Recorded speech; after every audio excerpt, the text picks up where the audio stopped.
Media మిత్రులందరికీ కూడా నా నమస్కారాలు తెలియజేస్తా ఉన్నాను. ప్రజాపాలన అంటే ఇదేనా అని నేను అడుగుతా ఉన్నాను. గౌరవ ముఖ్యమంత్రి ఉన్న జిల్లాలో ఇంత అరాచకమా అని నేను అడుగుతా ఉన్నాను. ఇలా స్వయంగా ముఖ్యమంత్రి ఉన్న జిల్లాలో ఇలా శ్యామ్ సుందర్ రెడ్డి అనే వ్యక్తి సుపారీ తీసుకొని పొలగంటి మల్లయ్యని ఒక బీఆర్ఎస్ పార్టీ కౌన్సిలరు మోసం చేసి కాంగ్రెస్ పార్టీ కండువ కప్పుకొని ఎలక్షన్ ముందు పోయిన వ్యక్తి దగ్గర శ్యామ్ సుందర్ రెడ్డి అనే వ్యక్తి సుపారీ తీసుకొని ఇవాళ మా జమ్మికుంట మున్సిపల్ చైర్మన్ రాజేశ్వరరావు గారిని హత్య చేసే ప్రయత్నం ఇవాళ పొద్దున కొత్తూరు విలేజ్ చౌరస్తాలో నడి బొడ్డున జరగడం.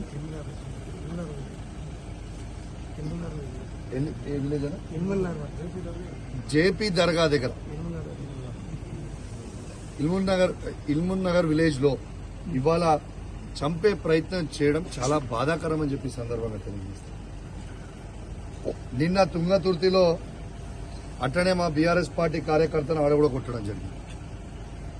ఇది సుపారీలు ఇచ్చి చంపించుకునే ప్రయత్నం చేస్తే ఇదేమన్నా రాయలసీమ నాణ్యని అడుగుతా ఉన్నాను. అసలు ప్రశాంతంగా ఉన్న తెలంగాణని ఇదేం పద్ధతి అని నేను అడుగుతా ఉన్నాను. అసలు ఇక్కడ ఉన్న శ్యామ్ సుందర్ రెడ్డి గారు ఎవరో మాకు తెలియదు. శ్యామ్ సుందర్ రెడ్డి గారు రాజేశ్వరరావు ఎవరో తెలియదు. ఆడ దిగి నువ్వు మున్సిపల్ చైర్మన్ అని తెలుసు, నువ్వు రాజేశ్వరరావు తెలుసు అని అంటే తనకి ఎట్లా తెలుసు అని మేము అడుగుతా ఉన్నాం. అంటే పొలగంటి మళ్ళీ ఉన్న రిసార్ట్ లో రాత్రి 3 గంటలకి, కొంచెం ఆ వీడియో కావాలి కదా, రాత్రి 3 గంటలకి ఆయన దగ్గరికి పోయి ఆ రిసార్ట్ కి పోయి సుపారీ మాట్లాడుకొని బయటికి వచ్చి పొద్దున 9 గంటలకి వాళ్ళ హత్య చేసే ప్రయత్నం చేస్తే మా వాళ్ళు త్రుటిలో తప్పుకొని ఆడి నుంచి పోవడం జరిగింది. మేము ఖచ్చితంగా చెప్తా ఉన్నాం, ఇక్కడ ఉన్న సిఐ గారిని, పొలగంటి మల్లయ్య గారిని, శ్యామ్ సుందర్ రెడ్డి గారిని వెంటనే అరెస్టు చెయ్యాలి.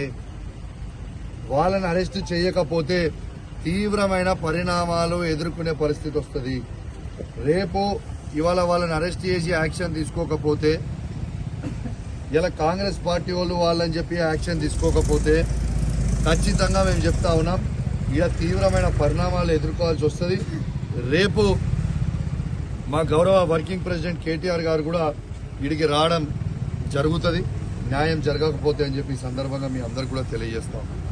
ఎందుకంటే ఇది బీఆర్ఎస్ పార్టీ ఒక మున్సిపల్ చైర్మన్ ఈ విధంగా చేస్తే సామాన్య ప్రజల పరిస్థితి ఏందని చెప్పి నేను అడుగుతాను. ఇవాళ ఈడికి మేము ఎందుకు వచ్చినాం? అందులో ఉన్న కౌన్సిలర్లు మా బీఆర్ఎస్ పార్టీ బీఫామ్ మీద గెలిచిన కౌన్సిలర్లు, మా బీఆర్ఎస్ పార్టీ కౌన్సిలర్లని కిడ్నాప్ చేసి తీసుకొచ్చి అక్రమంగా ఇక్కడ ఒక రిసార్ట్లో పెడితే అన్న నుంచి మాకు ఒక 5 కౌన్సిలర్లు ఫోన్ చేసి, అన్న దయచేసి మమ్మల్ని ఇక్కడ నుంచి వచ్చి తీసుకొని పో, మమ్మల్ని ఇక్కడ అరాచకం చేస్తురు, కొడుతురు, తిడుతురు, మాకు చాలా ప్రాబ్లం అవుతుంది, ఇలా దయచేసి తీసుకుపోండి అని మా మున్సిపల్ చైర్మన్ గారికి, మా మున్సిపల్ వైస్ చైర్మన్ గారికి ఫోన్ చేస్తే వాళ్ళు రావడం జరిగింది.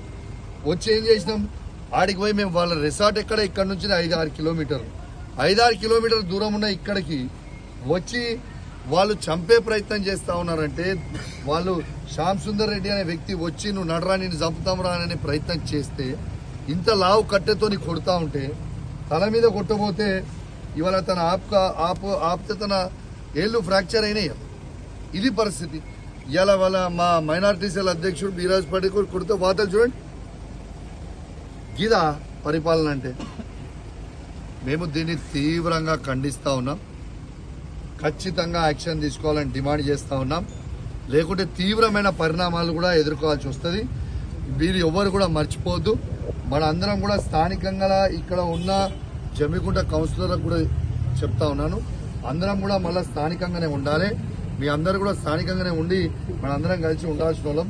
మీరు కూడా బీఆర్ఎస్ పార్టీ బీఫామ్ మీద గెలిచిన వాళ్ళు, ఇలా మీ బీఆర్ఎస్ పార్టీ బీఫామ్ మీద గెలిచారు కాబట్టి ఖచ్చితంగా మీ అందరు రాండి.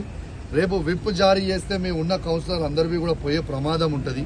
ఇలా ఆల్రెడీ పొలగంటి మల్లయ్య అనేటైనా డిస్క్వాలిఫైడ్ మెంబర్. ఎందుకంటే ఆయన విప్ జారీ చేసిన తర్వాత సుప్రీంకోర్టు ఆర్డర్ ప్రకారం ఆయన ఏ రోజైతే కండువ మార్చుకుంటో ఆ రోజు నుంచి ఆయన మెంబర్షిప్ పోయింది. ఎట్లయితే పొలగంటి మల్లయ్య గారి మెంబర్షిప్ పోయిందో మీది కూడా పోయే ప్రమాదం ఉంటుంది. కాబట్టి ఖచ్చితంగా మీ అందరూ ఆలోచన చేయాలని మీ అందరికీ కూడా ఈ మీడియా ద్వారా విజ్ఞప్తి చేస్తా ఉన్నాం. Thank you very much.